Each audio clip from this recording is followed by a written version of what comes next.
Eu não tenho como não começar esta palavra relendo o que nós acabamos de ler e cantar. És o Rei que vem. Eu não sei se você entendeu, mas esta é a mensagem desta manhã. E o cântico começa falando: na manhã mais graciosa ouvi a tua voz. Essa manhã pode ser para você a melhor manhã da sua vida, a manhã inesquecível que vai entrar para a sua história. De repente, até agora você ainda não ouviu. Se cantou muito aqui, se pregou, mas você ainda não ouviu. Isso acontece. Às vezes passa um retiro inteiro e você não ouve nada, porque a crosta está tão densa, está tão rígida, que nem a palavra consegue penetrar e atingir o alvo. Ele diz: na manhã mais graciosa eu ouvi a tua voz a conceder-me salvação. E aí um mar de esperança, fonte inesgotável, é a graça e o perdão de Jesus. És o Rei que vem, és o Rei que vem, e eu me prostro ante a Ti neste dia também. Hoje eu quero falar para os irmãos o que o amor de Jesus pode fazer por um ser humano muito machucado pela vida, um ser humano que não tem esperança para ele. Quero falar para vocês o que o amor de Jesus fez por minha vida, o que o amor de Jesus pode fazer por sua vida. Não pense mais nada agora. Pense apenas que nesta manhã graciosa, você pode ouvir a voz dele. E vai ouvir a voz dele. O tema da nossa palavra hoje, irmãos, é um tema sério. Vocacionados para pregar, a igreja como comunidade evangelizadora.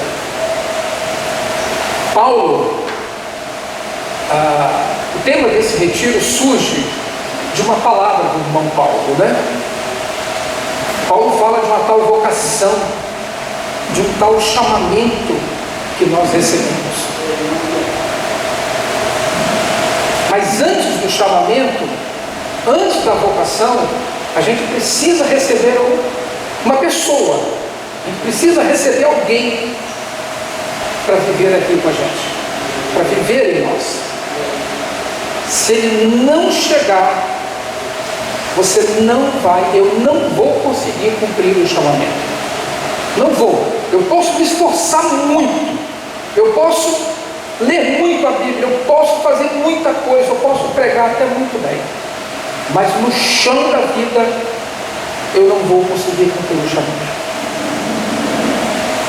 Paulo diz aos Efésios, os irmãos daquela igreja extraordinária, uma cidade imensa, irmãos. Éfeso era uma metrópole que ficava na Turquia, né? Quando a gente fala de Paulo, de Atos, da igreja, a gente fala muito na Turquia. Só que ela tinha outro nome lá atrás: Ásia, né? Ásia Menor, Panfilha, Psídia, Cilícia, Capadócia, tantos nomes para falar de um país só.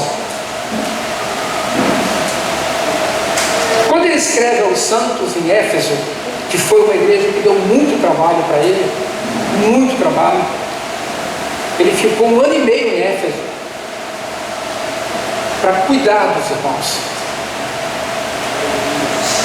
Ele fala de uma soberana vocação. Ele diz assim, não precisa nem consultar a Bíblia agora não. E peço a Deus, olha a oração que Paulo faz.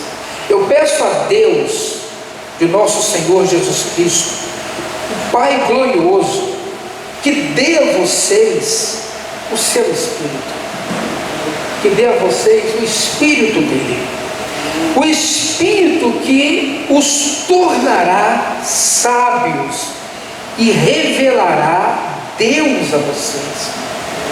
Eu só posso entender os mistérios de Deus se o Espírito de Deus residir em mim.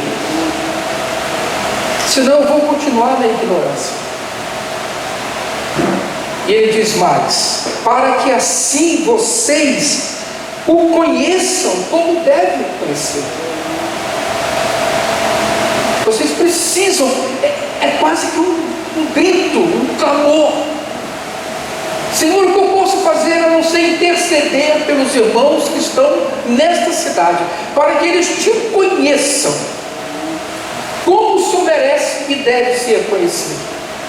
E ele continua dizendo: peço que Deus abra a mente de vocês, para que vejam a luz dele e conheçam a esperança para a qual ele os chamou. Aqui na outra tradução diz: a esperança da vossa vocação.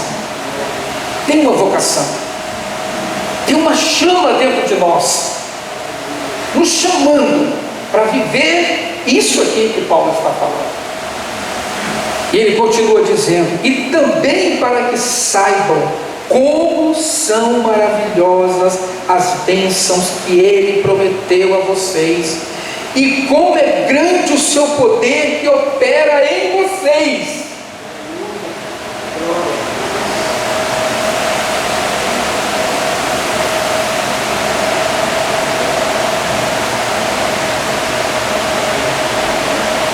Nós, os que cremos, esse poder que age em nós é a mesma força poderosa que ressuscitou Jesus dos mortos. Irmãos, isso é muito tremendo.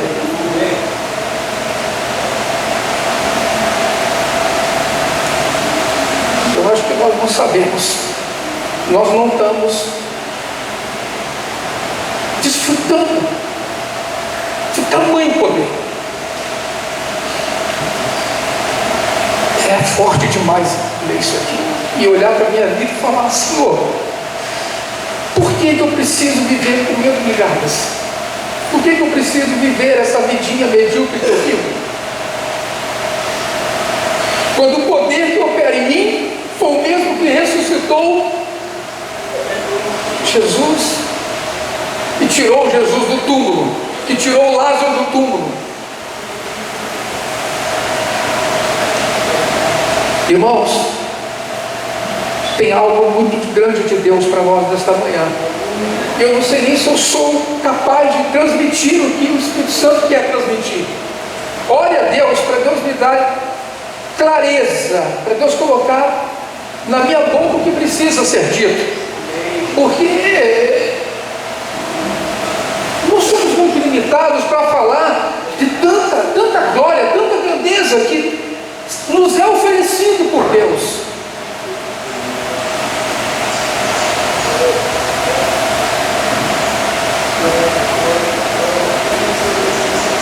No mesmo livro, na mesma carta aos Efésios, no capítulo 4, versículo 1, ele diz: rogo-vos, pois eu, prisioneiro do Senhor, que andeis de modo digno da vocação a que foste chamado.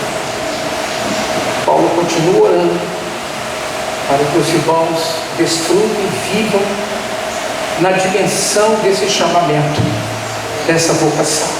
É por isso que nós já falamos aqui, né? Tantas coisas sobre esse chamado. A pergunta é essa, irmãos: a que fomos chamados? A que fomos chamados? O que se espera daqueles que foram chamados por Deus para estarem em Cristo. O que se espera? O que o mundo espera da gente?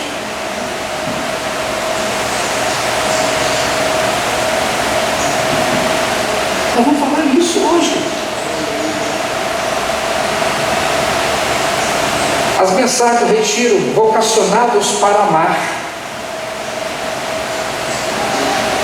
vocacionados para servir, vocacionados para curar, vocacionados para pregar. Interessante que quando a gente pensa em pregação, a gente pensa sempre na ministração, né? Numa palavra ministrada. Mas existem múltiplas formas que Deus usa para nós pregarmos. Não necessariamente uma exposição.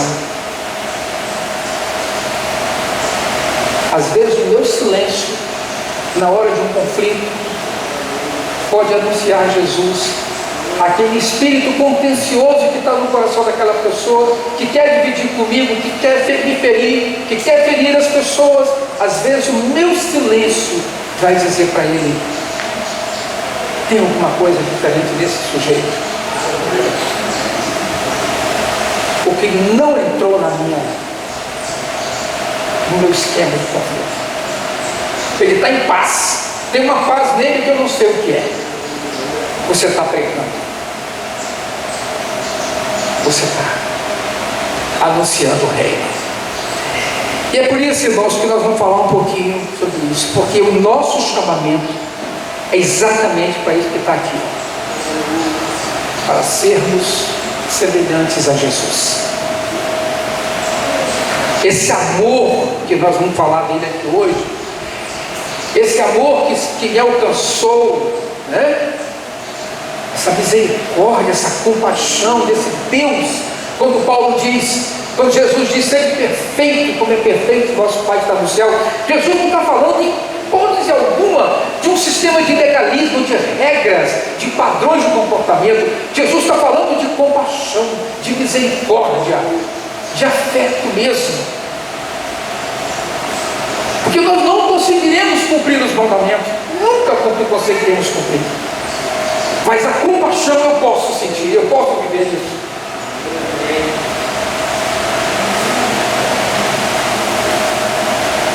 Esse era o sofrimento dos fariseus. Eles queriam pegar Jesus numa cilada. Eles queriam, de alguma forma, pegar Jesus no flagrante. Mas eles não tinham como puxar o tapete de Jesus, porque tinha uma coisa que exalava dele, que era compaixão, misericórdia. Quem pode com esse homem? E é sobre isso que nós vamos falar aqui hoje. Dessa compaixão, dessa misericórdia do Senhor. Eu quero começar lendo com vocês até onde pode ir esse amor de Jesus. Abre a sua Bíblia, se você puder, senão você fica apenas atento. Que às vezes tem pessoas que quando fecham no livro, começa, aí vai lendo outras partes, fica lendo e vai se perdendo, né? Mas se você quiser ficar focado, apenas olhando, olha para cá. Lucas 19 tem uma história que mexe comigo. Mexe comigo.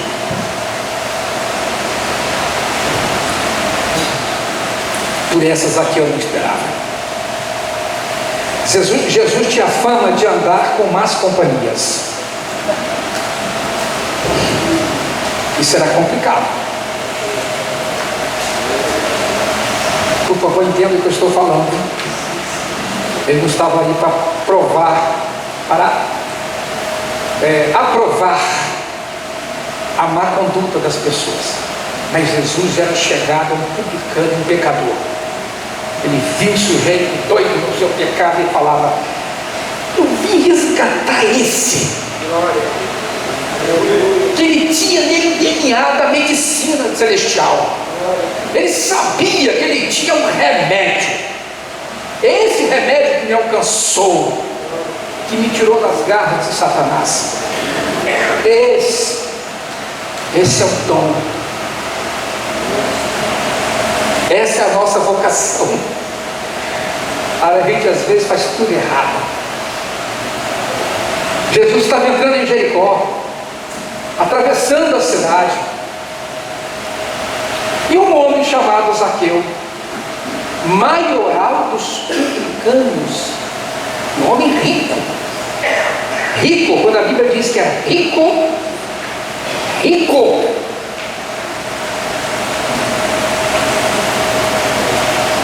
e esse cara procurava saber, ele não queria saber dele, ele queria ver quem é Jesus. Esse cara acabou de entrar em Jericó e curou um cego. O homem estava gritando atrás dele: Jesus, o sujeito, você está incomodando o mestre. E o cara gritando: Jesus, filho de Davi, eu quero ver. Só que Zaqueu via, mas era cego. O cego viu, mas Zaqueu só queria ver Jesus. Ele não tinha noção do que estava por vir. É isso que me encanta no Evangelho, é isso que me encanta em Jesus. Eu não tenho lido a Bíblia não muito preocupado com muito regramento, como é que Jesus reagia diante das pessoas. Quando ele via uma mulher que foi encontrada em pecado, como é que ele reagia a essa situação? Como é que ele reagia quando chegava diante de uma das crianças? Como Jesus reagia? Eu quero aprender com ele, com a pessoa dele, porque você não pode ser igual a ele.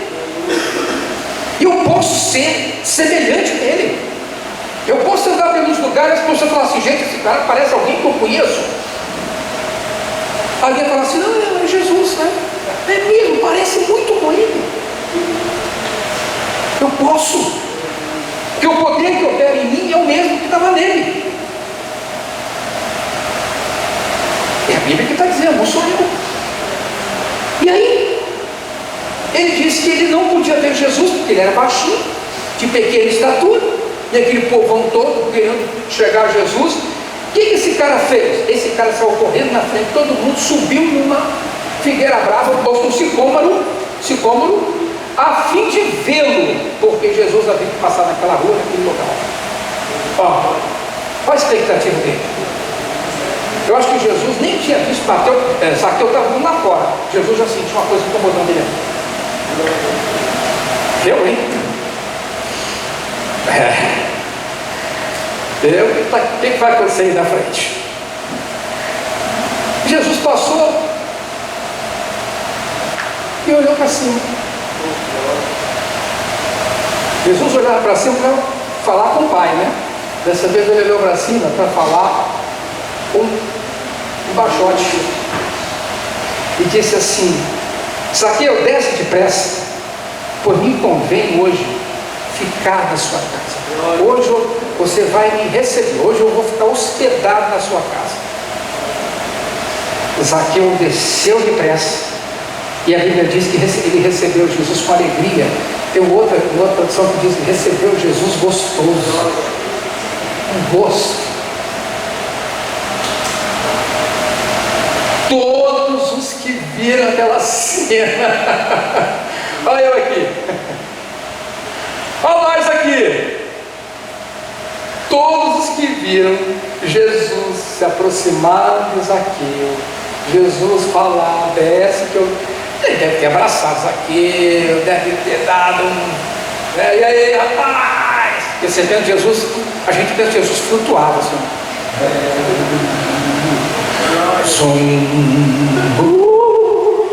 Um fundo musical. Jesus fazia cocô igual eu.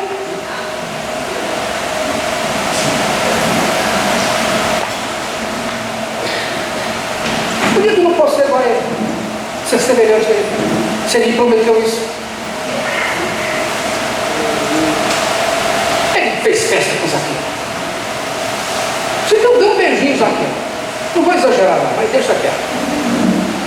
O povo em volta ficou irado. Por quê? Porque a gente julga pela aparência, aquilo que o Júlio colocou aqui ontem. Todos que viram isso murmuraram dizendo: ele vai se hospedar na casa daquele pecador. Inclemente Zaqueu se levantou e disse ao Senhor: Senhor, resolvo dar hoje aos pobres metade dos meus bens. E se alguma coisa tenho defraudado alguém, restituo 4 vezes mais. Vão observando, porque a letra ela é um pouco fria, mas há um intervalo aqui. Jesus entrou na casa dele, Jesus comeu com ele, Jesus estava com ele, ele viu, ele sentiu Jesus e falou: cara, como diz aquela, não acredito, não estou acreditando. Como assim? O queixo caiu. Ele está aqui na minha casa, está comendo comigo.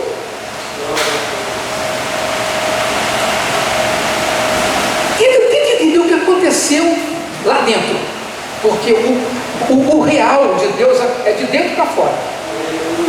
Flui. E aí, irmãos, ele disse que iria devolver, dar aos pobres metade dos bens dele e restituir a quem lhe havia defraudado 4 vezes mais. Esse cara é muito rico. Jesus olhou para ele e disse: hoje houve salvação nesta casa, pois também este é filho de Abraão, porque o Filho do Homem veio buscar e salvar o que estava perdido. Acompanhe comigo o que eu vou ler para vocês aqui agora. Isso aqui é uma mensagem antiga que eu ministrei tem mais uns 20 anos. Olha o que eu escrevi aqui. Zaqueu, de comandante da extorsão a mensageiro da salvação. Como Deus transformou um defraudador em seu servidor.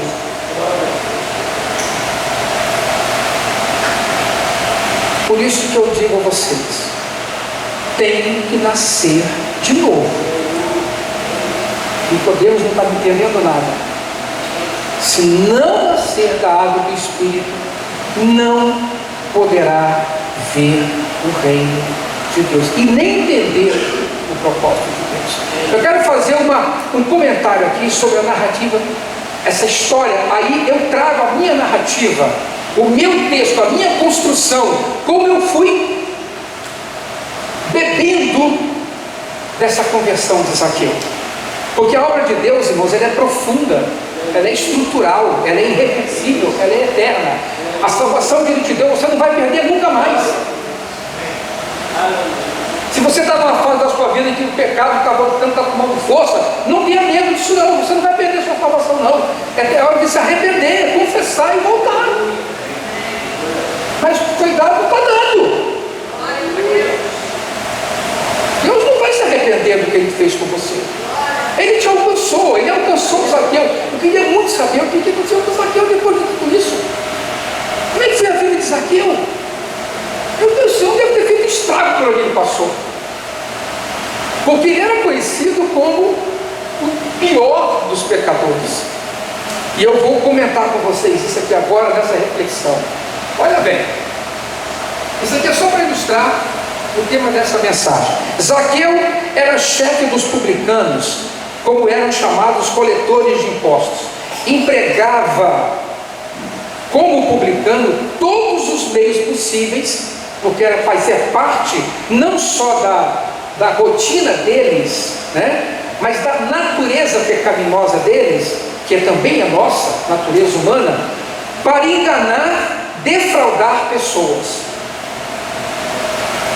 Isso que Zaqueu fazia como publicano, isso é algo que está na nossa natureza. Não era incomum apelarem para suborno, chantagens, ameaças e até homicídios. Homem muito rico enriquecera cobrando impostos para os romanos. Um judeu cobrando impostos de outros judeus para dar aos romanos, ao opressor. Isso era algo insuportável. tipificava o pior, o que de pior e menos moral existia na sociedade. Odiado, desprezado, impuro, para muitos rabinos, um homem fora de qualquer possibilidade de arrependimento. Essa é a lei. Não podia servir sequer de testemunho no tribunal judaico, nem entrar numa sinagoga. Quando Teócrito foi interrogado sobre quais feras deveriam ser reputadas como mais cruéis e selvagens, sua resposta foi: ursos e chacais nas montanhas, publicanos e pecadores nas cidades. Publicanos e pecadores. Perguntaram: quais são as pessoas mais desprezíveis? Eram essas? Por incrível que pareça, as pessoas que Jesus procurava quando chegava numa cidade. Vai entendendo, hein? Zaqueu era, portanto, como o comandante da extorsão popular, o mais desonrado dos homens aos olhos da sociedade judaica. Desonra essa que se estendia também a toda a sua família. Se ele tinha família e tinha filhos, imagina o que essa família ouvia das pessoas quando passava. O filho do Zaqueu lá, o extorquidor aí, corrupto. Em resumo, do ponto de vista social, Zaqueu era um homem sem qualquer honra ou dignidade. Do ponto de vista moral, um ladrão. Do ponto de vista religioso, um homem impuro. Do ponto de vista político, um traidor da nação. Quando Jesus se aproxima de Zaqueu, ele dirigiu a palavra. Imagino que inicialmente as pessoas que estavam ao redor devem ter feito um silêncio, não estavam entendendo nada. Muitos pensaram entre si: olha com quem ele foi se meter, olha logo com quem o cara acabou de chegar em Jericó, uma cidade linda, com uma história linda, Josué, as muralhas de Jericó, tudo isso aqui é tão nosso, tão lindo. E aí o Filho do Homem, Jesus, chega aqui, todo mundo esperançoso dos milagres, e ele chega aqui e vai procurar Zaqueu. Olha com quem foi se meter. Alguns protestaram, né? Devem ter protestado. Sai daí, anão do orçamento, chefe da máfia, defraudador do povo. Mas Jesus estava focado nele. Zaqueu era a bola da vez. Quando Jesus foca você, ele vai. Fica ligado. Como diz a garota, tá ligado? Ontem eu estava passando aqui, ouvindo 2 jovens conversando. Aí ele falava assim: tá ligado? Você tá ligado? Não, tá ligado, tá ligado? O negócio é ligar. O negócio é ligar, conectar, tá ligado? Então, fala você agora aqui, moçada. Tá ligado? Liga, conecta. É aqui que começa o esquemão de Jesus. É aqui que começa. Tem que entender que tem 2 forças poderosas agindo aí. Uma que arrasta Zaqueu para o pecado, para a miséria, para a opressão, para a humilhação. E outra que chega agora, que atrai Zaqueu para tirá-lo desse mundo e trazê-lo para o mundo, um outro mundo que ele nunca imaginou que pudesse viver. Tá ligado? Jesus conhecia o coração de Zaqueu, como ele conhece o nosso. Provavelmente Zaqueu tivesse um forte complexo de inferioridade, alimentado, quem sabe, por um sentimento de rejeição, humilhação e também de vingança. Esse menino, quando era pequenininho, ele era pequenininho, né? Esse menino deve ter sofrido horrores na escola.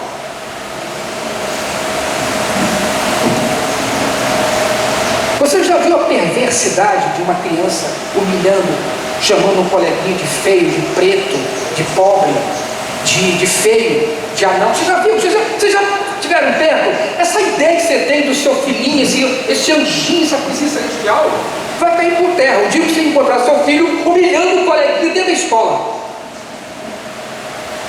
Eu estava um dia no CEMEI, eu passei assim, tinha umas crianças comendo numa mesa, uma garotinha falou assim: sai daqui, eu não quero você aqui porque você é preta. Eu vi, aqui ó. assim e falei: como é, meu amor? Quem é o pai dessa criança?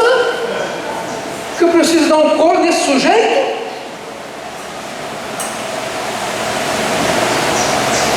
Só que eu tenho uma história de muita rejeição. Eu não tenho dúvida disso. Ainda temos que pensar de qual linhagem judaica ele veio, porque também tem isso. Dentro do judaísmo tem isso. De onde esse cara vem? Qual casta ele veio? O Oriente é tenso. Não é essa coisinha que você sai do lado e chega lá no topo, não. O negócio lá é... E aí, quantas vezes Zaqueu não teria ouvido quando moço: tampinha, nãozinho, sai daí baixinho, sai da minha frente, todo de amarragério. Ao virar homem, ele decidiu se vingar. A psicologia explica um pouco isso. Até a postura narcisista, muitas vezes, tem a ver com essa rejeição lá de trás. O cara se empodera, entra numa bolha e ele não consegue enxergar a realidade. Ele vai viver em função daquela realidade paralela que ele vive, e ele vai tratorar todo mundo. Eu vou me vingar dessa raça.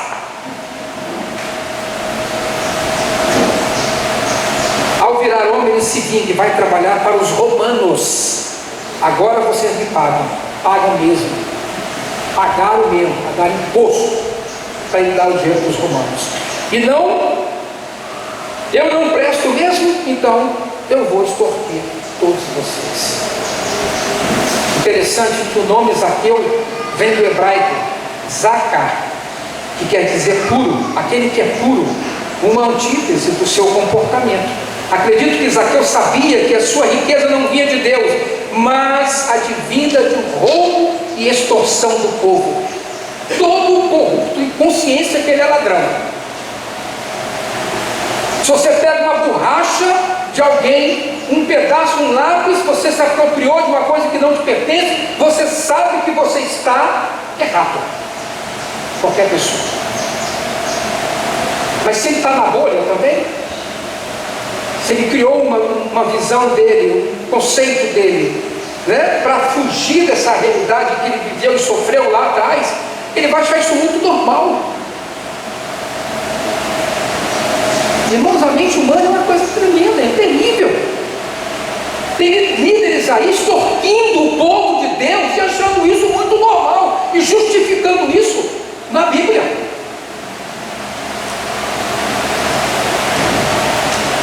Fazem da piedade fonte de lucro. Misericórdia, Senhor, eu quero distância disso.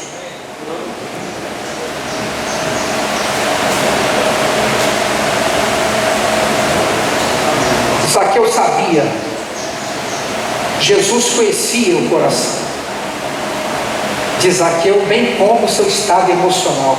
Por isso Jesus olha para cima. Foi aquele olhar que mexeu com Zaqueu. Ninguém nunca olhou para mim assim. Ninguém nunca olhou para mim desse jeito. A gente, quando olha, a gente expressa no olhar. Eu lembro que um dia eu estava numa escola dando uma palestra, eu ia dar uma palestra para os adolescentes, estava no recreio, eu estava numa sala dos professores, e de repente eu saí para o banheiro, porque eu precisava do banheiro, porque a palestra ia durar até o final do né? Então, sou humano, eu tinha que necessidades. Quando eu volto, tinha uma pessoa, uma senhora, uma jovem senhora, nova ainda, devia ter uns 30 e poucos anos, encostadinha, né, na entrada assim da sala dos professores. Era uma professora, ela estava com o pé encostado assim. Eu passei, falei: oi, tudo bom? Aí passei. Ela não retornou. Aí o Zé Mané aqui volta. Voltei e falei assim: professora, está tudo bem? Olhando nos olhos dela: está tudo bem? Aí ela: está tudo bem.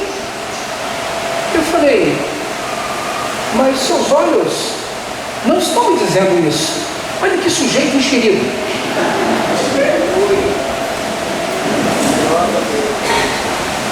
seus olhos não estão me dizendo isso. Quando eu falei isso,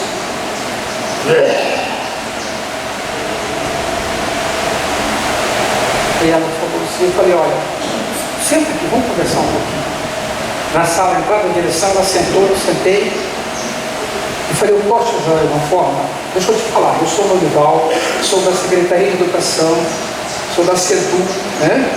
CEDU. Se bem que alguém da CEDU, quando chega à escola, não é CEDU que chega, é CEDU, né?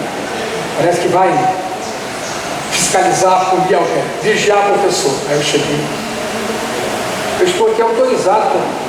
Pode falar o que você quer. Algum problema? E você imagina que algum problema é professores ali, conflito na escola, né, de relacionamentos. Ela falou, não, meu casamento está em ruínas. Não suporto mais. Eu falei, meu Deus, o que eu vou falar para essa mulher? Aí passa uma professora assim, o que está vendo? Eu falei, vai um pouquinho d'água para ela, ela não está bem. Aí a professora foi lá e falou, essa professora, você gosta dela, se vocês têm vínculos? Nossa, ela é a pessoa que mais conversa comigo na escola. Eu falei, conversa com ela, vamos conversar aqui nós três. Aí a professora chegou, ela falou, não estava bem e tal. Aí, bom, deixei as luzes e fui para a palestra. Depois ela estava na sala para me agradecer.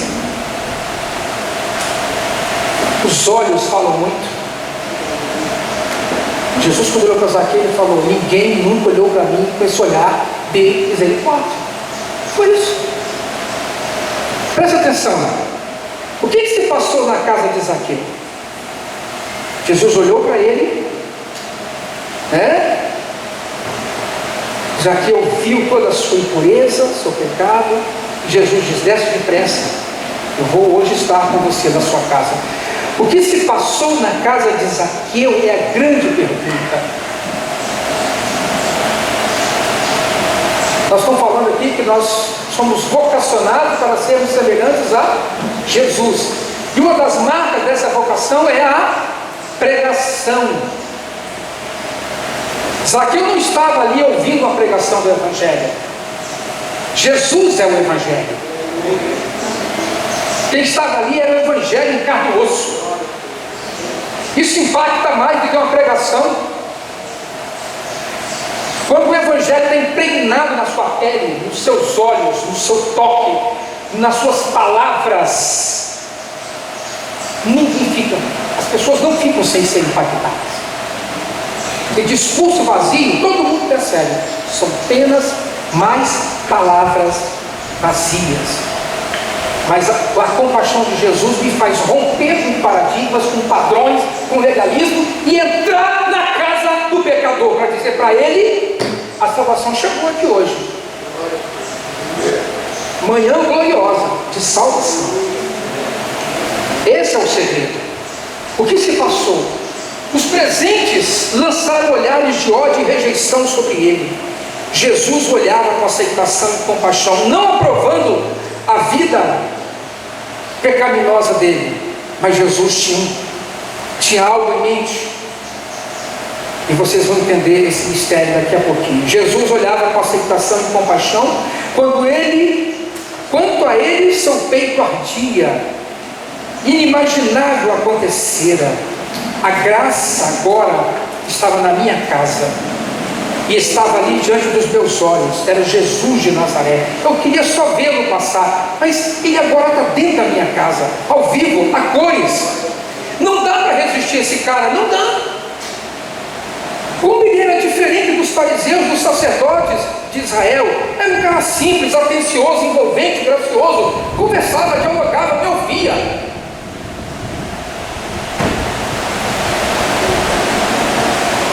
Jesus era dialógico.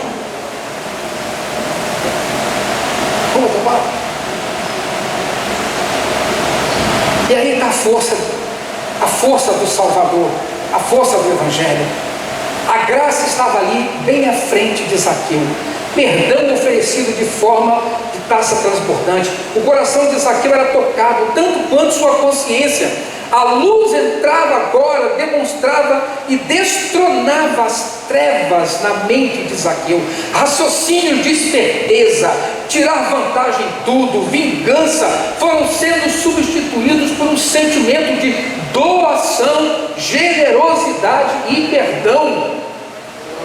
É o que acontece quando Jesus se torna Senhor da minha vida. Zaqueu viveu um processo de efervescência, de efusão, de ebulição, que o que deu nisso, gente, nós não sabemos, a história silencia daí para frente.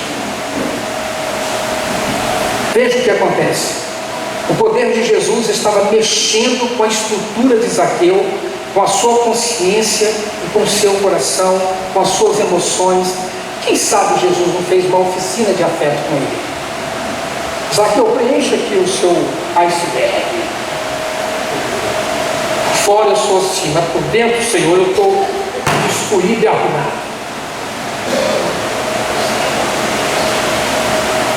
Uma ruptura. Zaqueu, então, recebeu a graça e bradou: Senhor, resolvo dar aos pobres metade dos meus bens, e aos que defraudei restituo 4 vezes mais. Era mais do que prescrevia a lei judaica, a lei romana.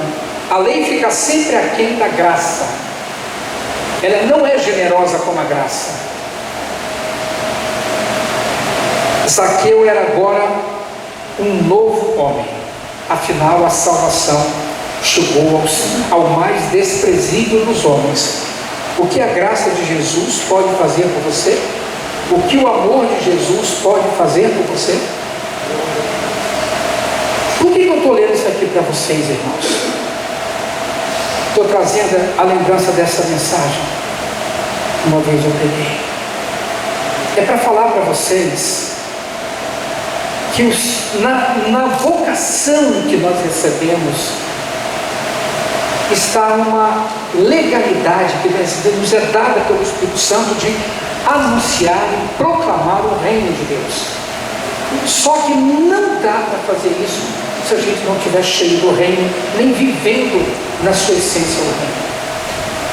As pessoas não vão, elas não vão acostumar. Jesus é a nossa referência. É para Ele que nós temos hoje que olhar para tentar entender.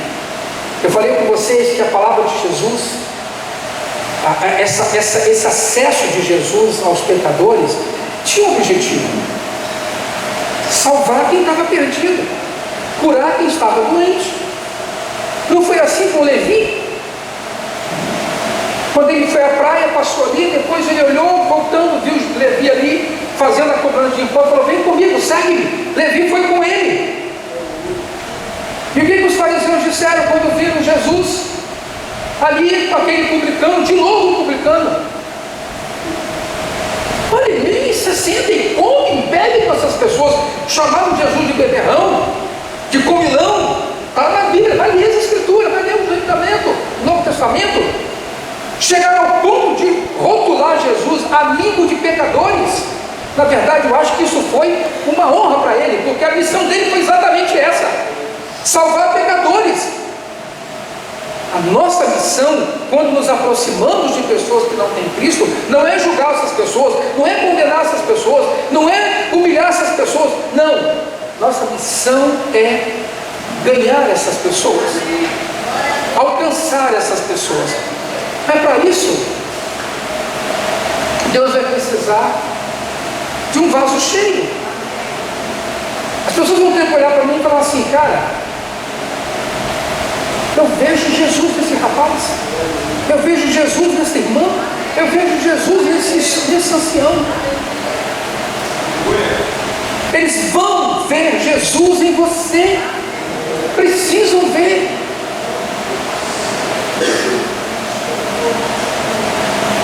Tudo que Jesus fazia era vivencial. Quando ele trazia as parábolas, depois das acusações, de muitos, de alguns fariseus, mestres da lei, Lembra daquela história que Jesus estava, acho que era Lucas capítulo 15, quando Jesus estava ali e comendo com pecadores ali para anunciar o reino e falar do amor de Deus para eles, que eles começaram a falar de novo, esse homem de novo, você está... Irmão, tem várias vezes na Bíblia isso, no Novo Testamento. Lê Mateus, lê Marcos, João, Lucas, você vai encontrar vários textos. E Jesus olhou para eles, sabendo o que se passava no coração deles, disse: deixa eu contar uma história para você. Olha como Jesus, ele é didático vivencial. O homem tinha 100 ovelhas, uma se perdeu, caiu no abismo. O que ele fez? Você deixaria 99 para ir buscar a sua, ou deixaria a sua ovelha? E ele fala: o filho do homem veio buscar. Ele está perdido, eu vou atrás da ovelha. Depois ele fala da dracma perdida, depois ele fala da palavra do filho pródigo, porque aquilo ali, por mais que você pregue, fale, você chore, mas na hora de vivenciar aquilo, você não consegue, que é o amor daquele pai, que aguarda aquele filho que estava lá comendo bolotas com os corpos. O amor daquele pai não tem explicação humana. Aquele pai estava cheio de Deus. Aquilo fala de um Deus poderoso que nos alcança e nos perdoa. Ainda que eu queira tomar posse antecipada da herança, mas Ele é capaz ainda assim de me perdoar. Irmãos, não conseguimos nunca entender a graça. Não vamos entender a graça se a gente não viver isso na sua plenitude. É tenso isso. Por isso que o Senhor nos chama para um caminho mais alto. Tem até uma canção que o Lucas cantava: há um caminho mais alto, há um amor mais profundo. Agora, essa graça, esse amor vai exercer em nós uma pressão muito forte. Presta atenção, o mesmo amor de Jesus que te alcançou também vai te esmagar. Para você amar o perdido, primeiro você tem que permitir que esse amor de Jesus esmague o seu ego, esmague a sua vontade, esmague você. Vai ter que ser esmagado. Eu estou sendo esmagado. Para amar que eu deveria rejeitar, que eu deveria anular da minha vida, cancelar da minha vida, mas o Senhor me esmaga. Senão não tem cristianismo, tem religião. Desculpe o grito, gente. Ah, meu Deus, eu falei, eu não vou gritar hoje, mas eu acabei gritando nessa pinóia. Ai, o pobrezinho chegou saindo, então quase de água, minha filha. Deus te abençoe.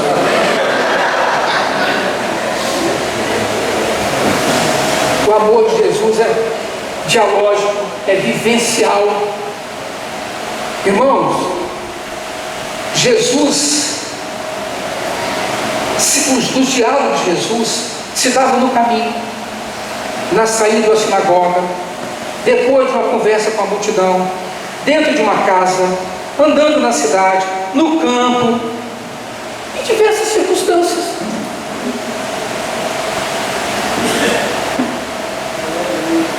Eu imagino Jesus andando pelos caminhos assim lá, indo para Samaria, para Galileia, aí encontrou um criador de ovelha, encontrou lá numa cerca assim, ele chegava.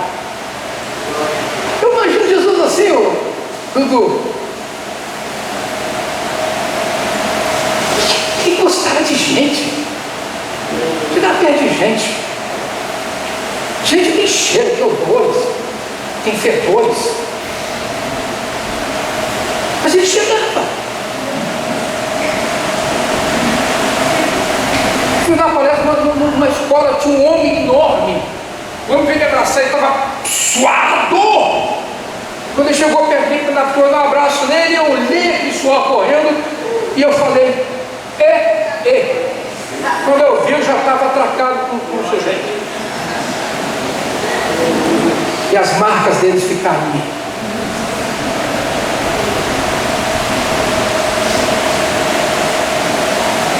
E umas coisas que não dá para a gente fugir. Nós temos que aprender com as atitudes de Jesus. A gente gosta muito de falar o que Jesus falou, o que Jesus pregou, mas qual foi a atitude dele? Qual foi a atitude de Jesus diante das crianças? Muito diferente daquela atitude fria dos fariseus, dos próprios discípulos. Tira essas crianças daqui. Gente, criança não tem barulhento. Tem professor de educação infantil. Minha filha, professora, minhas duas filhas de educação infantil. Esse dia minha filha postou uma foto assim. A cara dela estava bem assim, ó. Ela estava pálida e assim. E ela botou assim, destruída. Era só 3h30 da tarde. Eu falei, Jesus, minha filha vai até 6, então dá força para ela. Porque ela estava destruída. Era só 3h30, 4 horas da tarde. Que criança surda, criança. Mas elas trataram comigo no grupo familiar. Eu lembro de uma reunião no grupo familiar. Eles estavam, há muitos anos atrás, foi na casa da sogra da Brunelli. Eu nem sei se Zé estava lá nesse dia. Não, acho que Zé era. Eu sei que tinha nosso grupo familiar, era tudo assim, Priscila, Elisa, aqui, Tiago, tudo pequenininho. Lembra a Marta estava lá? Eles eram todos pequenininhos, assim, meu Deus. Irmãos, Senhor do céu e da terra, eu não conseguia ministrar, ninguém conseguia falar. Os meninos ficavam ali naquele bolo ali, e eu falei assim, irmão, vamos orar para essas crianças. Eu falei, Jesus, anestesia esse povo. Eu não olhei assim, Marta. Anestesia, ninguém está aguentando mais. Os pais toda hora, e sempre as mães, né? E o pai vem assim, aleluia, glória a Deus. E a mãe olhando para ele, e com a criança agarrada aqui. E o pai numa unção e a irmã no sofrimento. Irmãos, que uns 15 minutos, Marta. Todos dormiram. Não, eu lembrei, não foi eu quem lembrou. Alguém falou, irmão, Dorival, olha as crianças todas dormindo.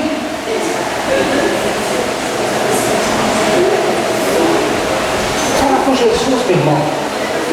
Senhor, anestesia esse menino e vou deitar para frente.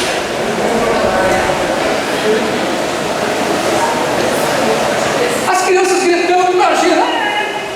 E os discípulos, tira esses meninos daqui, vão atrapalhar o mestre. O que Jesus fez? Ei!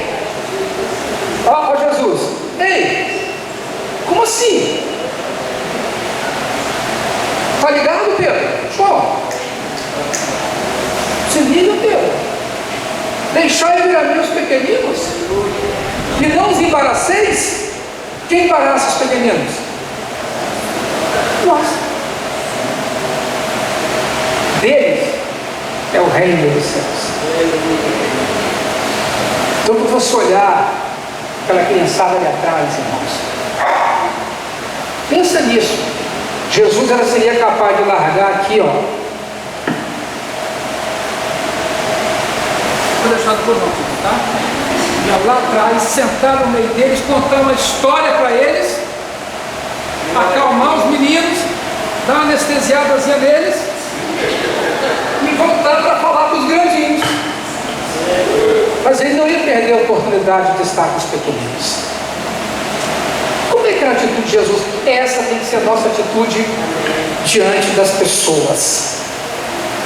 Nem sempre você vai ter que gritar, pregar, falar. Nem vai ser preciso muitas vezes nem fazer sinais e prodígios. Jesus tinha essa. Mas os fariseus não. Os fariseus eram diferentes.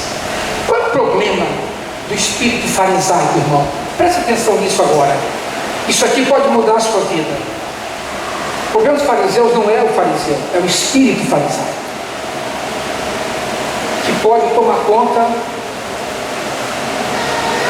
do seu coração, do meu coração. Mas estão chegando. O problema dos fariseus é que eles se achavam melhores que os outros, se achavam superiores aos outros, se achavam diferentes dos outros, se achavam mais especiais que os outros, se achavam que tinham mais méritos que os outros, Eles achavam que eram mais santos que os outros, e eles achavam que Deus era uma exclusividade deles.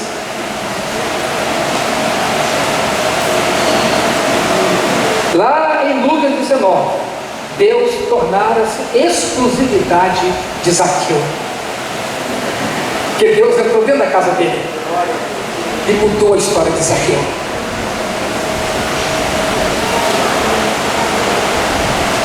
E agora? O que vamos fazer? O que nós vamos fazer? Peça a Deus para repreender. Quando você chega perto de alguém que está endemoniado, tenha compaixão.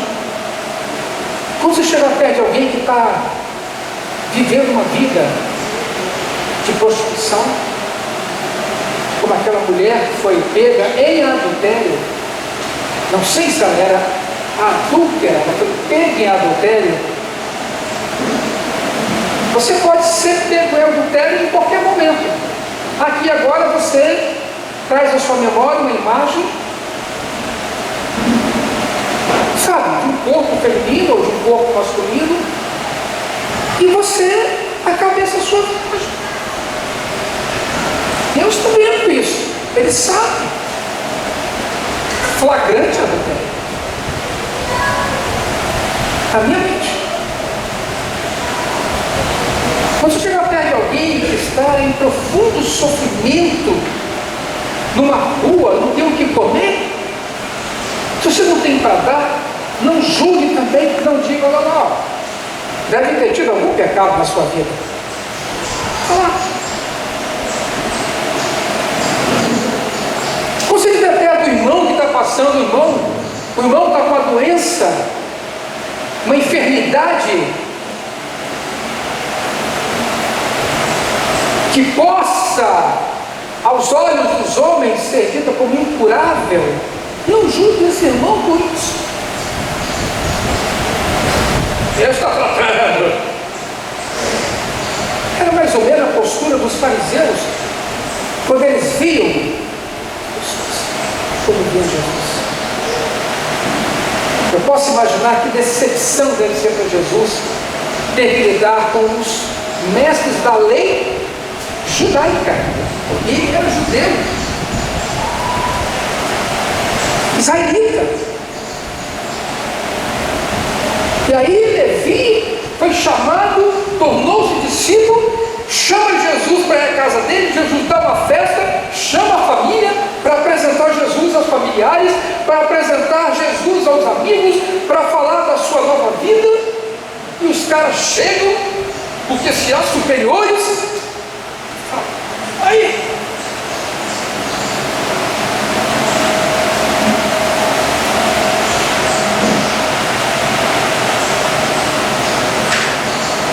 uma coisa que nós temos que pedir muita graça ao Senhor, nós que estamos muitos anos na fé, é não achar que por eu ler a Bíblia, pregar, por eu ter um testemunho, que os males não vão me atingir, que por lutas eu não vou passar, por opróbrio eu não vou passar.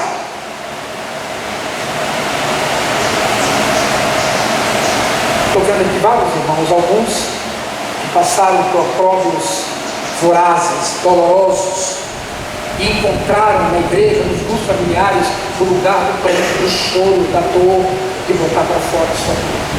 Foram acolhidos, foram amados e não julgados.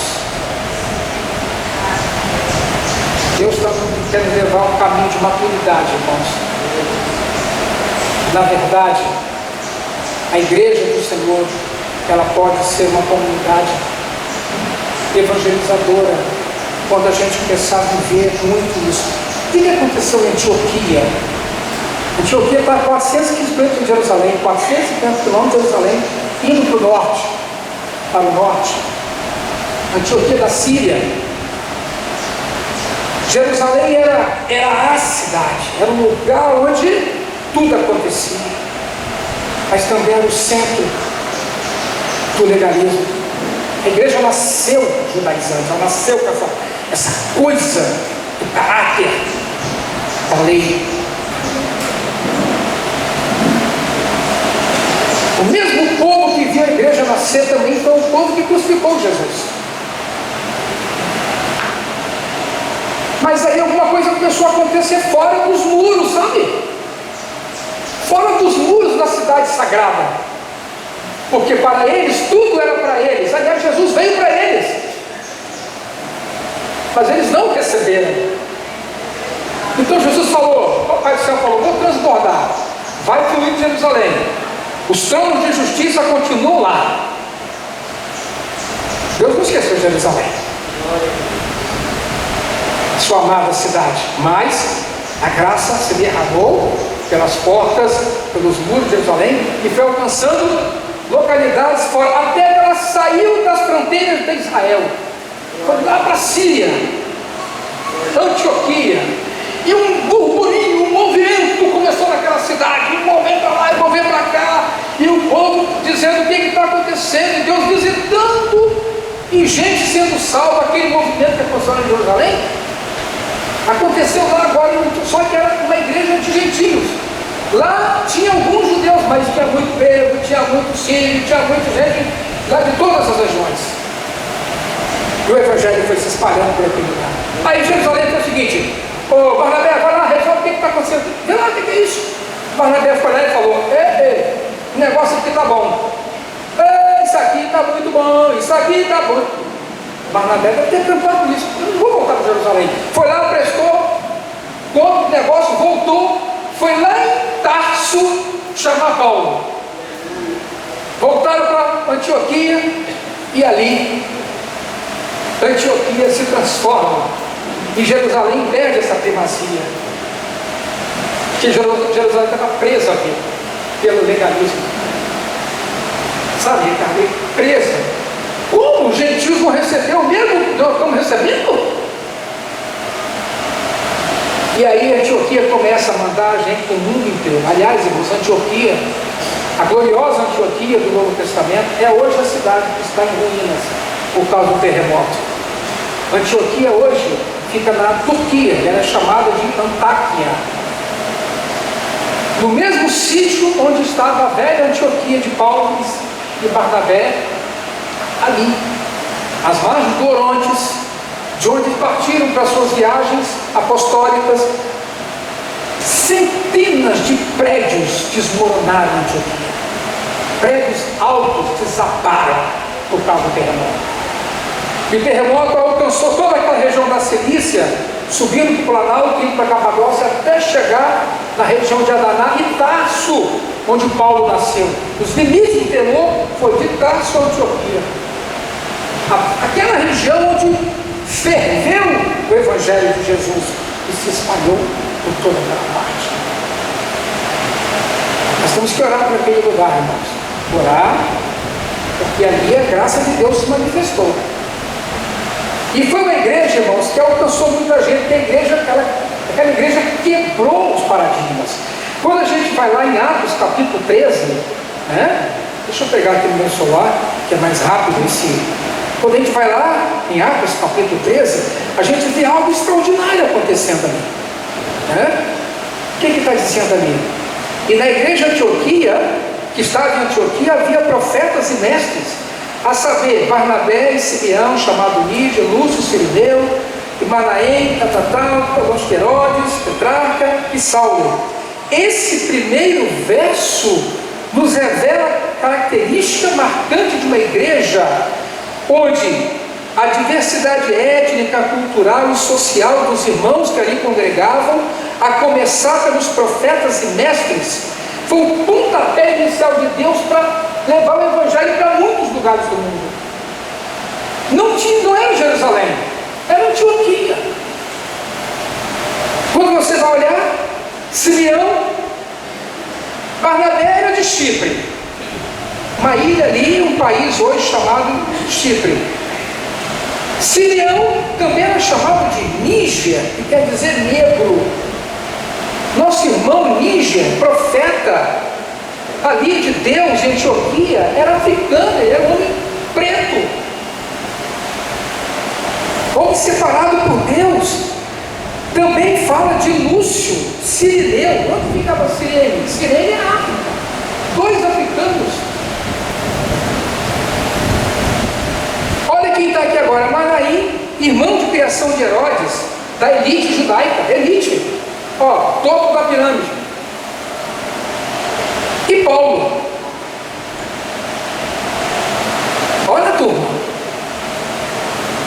E aí Deus separou os 2 para a obra de evangelização.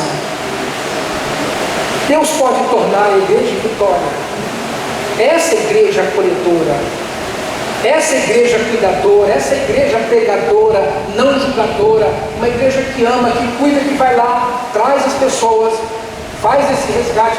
Nós podemos, que esse é o propósito de Deus, impactar Vitória. Irmãos, eu vou terminando a palavra dizendo uma coisa para vocês. Como a minha vida pode impactar as pessoas? Sendo semelhante a Jesus. Eu passei as minhas férias todo mês de janeiro,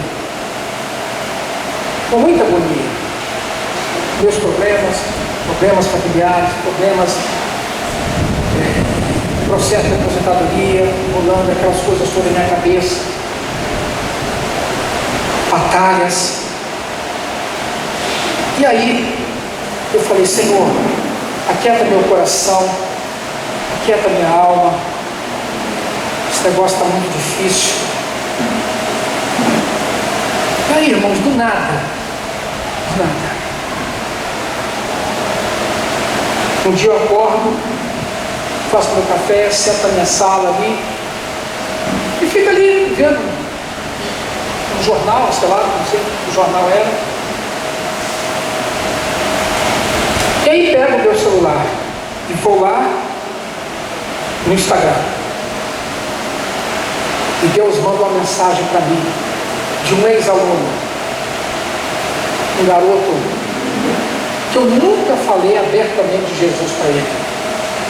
Eu nunca disse para ele se arrepender, crer no Senhor Jesus e ser salvo.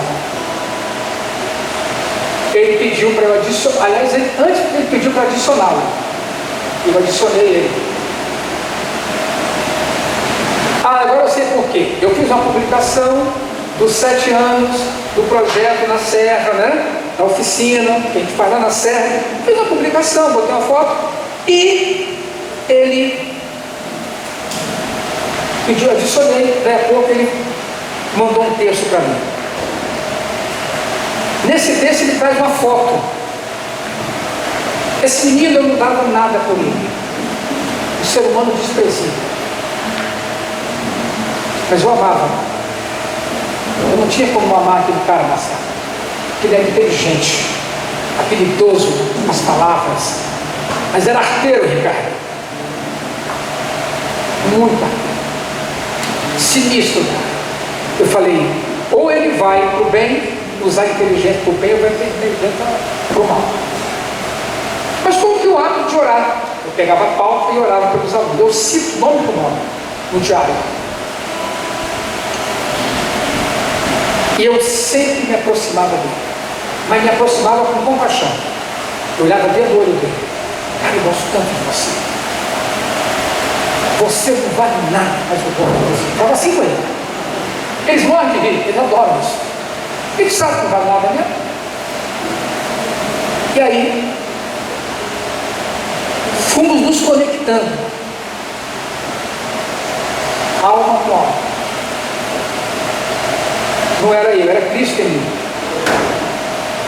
que me fazia amar aquele menino. Amar mesmo.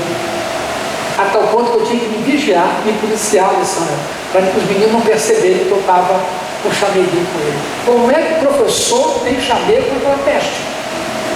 E eu que sou o aluno bom da sala e não me elogio. Claro que eu elogio todo mundo. Eu falo que todo mundo é bonito. Eles dizem assim: professor, ele não sabe se é bonito ou não, que todo mundo só fala que é bonito. E aí ele manda. Quando ele saiu da escola, ele foi para São Mateus. Quando ele foi embora, eu peguei um atlas meu de coleção, Atlas, que eu tinha muitos anos, fiz uma dedicatória para ele, que ele era muito bom em geografia. Talvez se explicasse um pouco. Eu fiz muito dedicatória, eu tenho uma foto da turma dele. Você nunca vai esquecer a gente. Foi especial, orar sempre você. Foi. Agora ele manda um texto para mim, que eu quero ler para vocês. Ele está fazendo teologia, São Mateus e direito.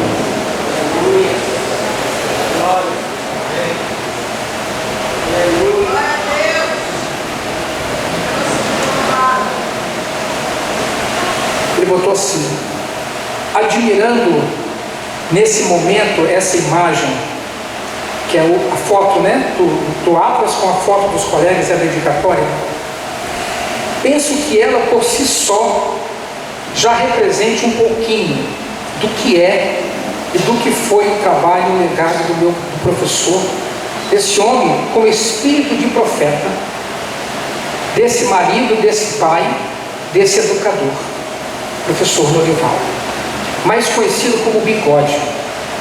Eu poderia parar por aqui, mas sei que não posso. Antes que com Agostinho e James Smith aprendesse que os seres humanos não são cérebros no palito, que antes de serem seres que pensam, são seres que amam. Tu me fizeste ver isso, mestre. Antes de me aventurar no estudo do direito e constatar que o mínimo para viver não pode ser diferente do mínimo para viver com dignidade, tu isto também me fizeste ver. Dignidade. Essa palavra te resume. O Senhor nunca nos deixou pensar que éramos mais uma cabeça no sistema educacional. Nunca nos deixou pensar que não residia em nós valor algum. Tínhamos um valor intrínseco, dado por Deus. Ó mestre, quantos de nós, seus alunos, não ouvíamos que não chegaríamos vivos aos 30? Quantos não foram alvo do mais puro desprezo social? Quantos não vieram de lares desestruturados? E quantos não tinham que chamar de lar? Quantos meninos e meninas negras não conheciam realidade que não fosse o racismo e a pobreza? Quantos não se alimentavam do pão de cada dia a custo dos seus corpos deteriorados de suas mães, que não concebendo ver seus filhos na miséria, entregavam tudo para ter o sustento? Quantas meninas não conheciam outra realidade que não a do abuso moral e sexual? Tudo isso eu vi, irmão, até na escola. Mestre, tu olhaste em nossos olhos e disseste que tínhamos valor. Não éramos mais só mais um. Tínhamos nome. Éramos seres criados por Deus. Éramos inteligentes. Podíamos concluir nossos estudos, chegar à tão sonhada universidade. É impossível não ver o amor do Pai através do seu destinado a nós. O Senhor nos mostrou que em meio ao caos existia esperança, que depois das depressões haveriam as planícies à nossa espera. Em teus braços afetuosos, que destinava a todos sem exceção, tu nos deste alívio e descanso, sobretudo força para voarmos nossos voos mais altos. Obrigado por tudo.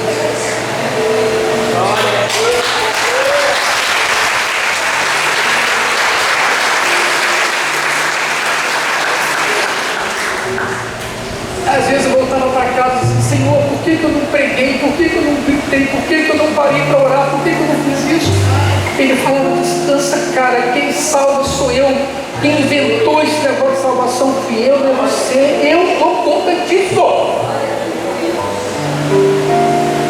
Mas alguma coisa eu precisava ter em mim, uma identidade que muitos de nós estamos perdendo. Quantos moços, quantos meninos, quantos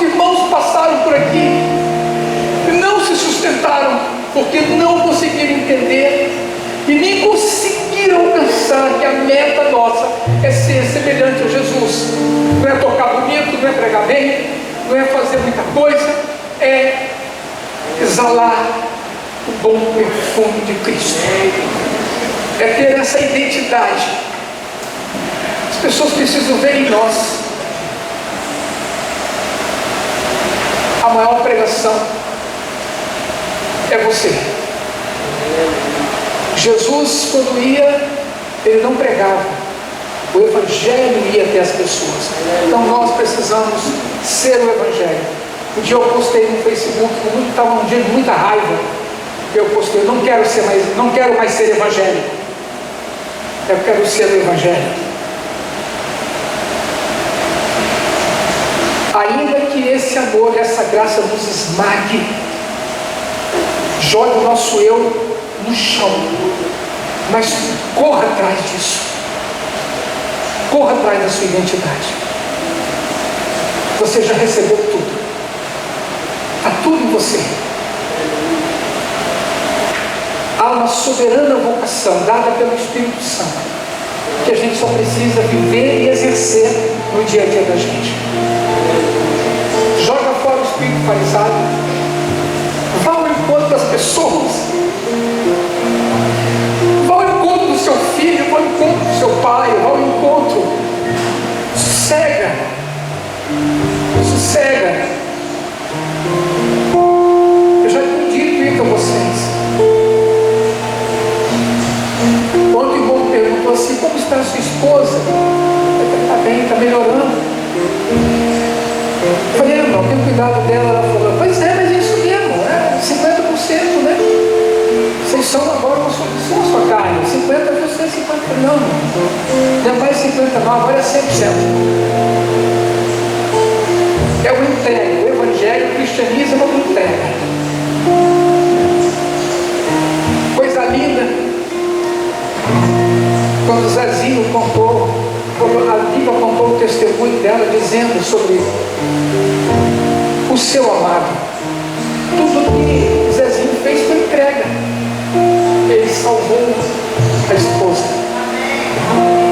Ele salvou. Ele foi Jesus na vida dela. Dudu tem que ser Jesus na vida da companheira dele.